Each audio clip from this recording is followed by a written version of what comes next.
Bienvenue, Siana Mukela, Karibuni, welcome. This is Ed, my name is KC. Now, the question of male masculinity is an important one in this modern age. What defines a man? Has it changed much from what defined a man in previous generations? I caught up with Baba Buntu, an expert in the field, to talk about male masculinity in the African context. Let's take a look. Thank you for keeping it on Ed. My name is Casey, and in studio today I've got Baba Buntu, a man with a passion for Africa, and he's been exploring different topics in studio. Today we are going to be talking about masculinity and what that means in the modern African context. Now, you spearhead the Men on the Mountain program. Tell us about that.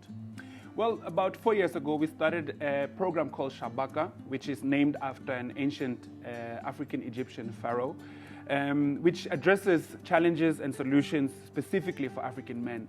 Not because we want to exclude ourselves from women, but we believe that African men today can do better, can do more, can do different. And that's what that program is about. So Men on the Mountain is one aspect where twice a year, we take a group of young men to the mountain for a day.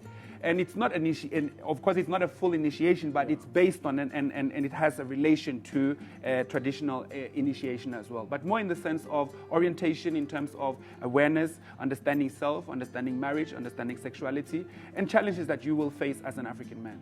How is African masculinity viewed in the present day? You know, I think it's a very complex question and a little bit difficult to talk about in brief. But what I can say is that African masculinity has been very challenged. Of course, masculinity is a set of rules, of expectations to what it means to be a man. In the African sense, because of enslavement, because of colonialism, and because of the power struggles that we still suffer from globally, the dynamics we see on the continent, being an African man is a very challenging and challenged position, meaning that there's an expectation, for instance, to a man to be the breadwinner and to be the provider. But we also have a situation on the continent that the economy of most countries cannot employ many African men. So when you don't have a paycheck, when you don't have a job, for most men, that means today that you're not really a man. If you cannot buy a house, if you cannot buy a car, if you cannot prove to the rest of the world how much of a man you are, often through material assets, then you're almost by definition not a real man. Which means that a lot of African men are not seen as real African men. And that is a very serious I think that's a very serious discussion that we need to find solutions. Women had a very important role in leadership. Even in societies where men, like you as a man, would be the physical leader, probably you got your powers through a mother, through a queen, through somebody's wife. So the role of the woman would be also to ordain power and to say that you will do this, and if you misbehave, this is what's going to happen. Yeah. This is the order that you need to respond to. I know that Queen Nandi in the whole Shaka story was very That's right. important. And Yaa Ashanti, for instance, from Ghana. Yeah. There's several examples of that. Okay. And how do women today perceive masculinity? Well, I think we all have kind of become victim to one understanding of masculinity, which is that the man must be the leader, the man must be the authority, the man must earn money, and the woman should be in the background and she should kind of just please the man. I think, first of all, that's a definition that the continent right now cannot really benefit from. I'm aware and I agree that this sense of women empowerment sometimes also becomes skewed, where it's just about lashing out against men, it's about hatred against men, it's about telling men that they must just disappear. And when we hear that as men as well, we react with defense because we don't want to be forgotten. We don't want to know that we are useless. We want to know that we are useful. So I think that the sense of manhood that we need in Africa today must be a manhood of relevance. We have children to take care of. We have homes where we can play a role even when we don't have a paycheck. We have women around us that we also need to nurture, that we need to empower. And I think we must get away from this power notion that power can only be relevant if I get it from you. There is a way that we can share a certain type of power, but then we mustn't compete for the same role.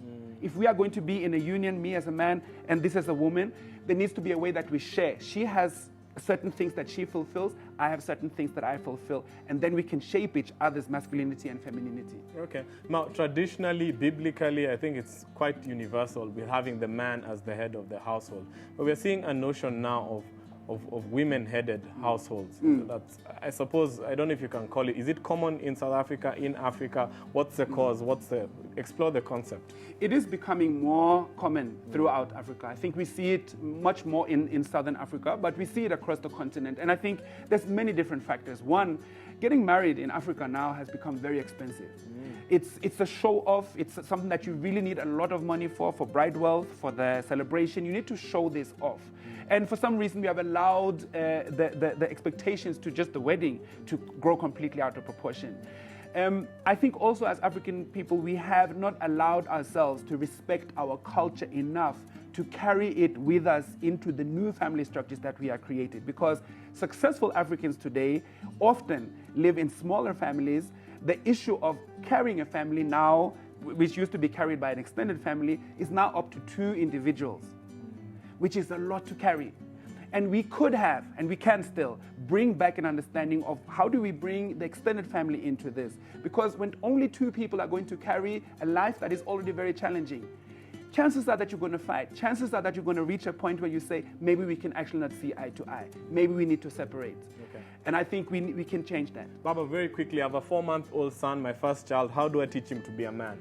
By teaching him every single day and by not waiting till he asks the question, because probably he will not, unless you validate the questions that he is already having inside. Thank you. All right, that was Baba Buntu. We've been talking about the issue of masculinity. Let us know your thoughts. Whether you're a man or a woman, what do you think what makes a man in the African context? What should make a man in the African context? We're on Twitter at 318ed, Facebook ed318. You can email us ed@urbanbrew.co.za.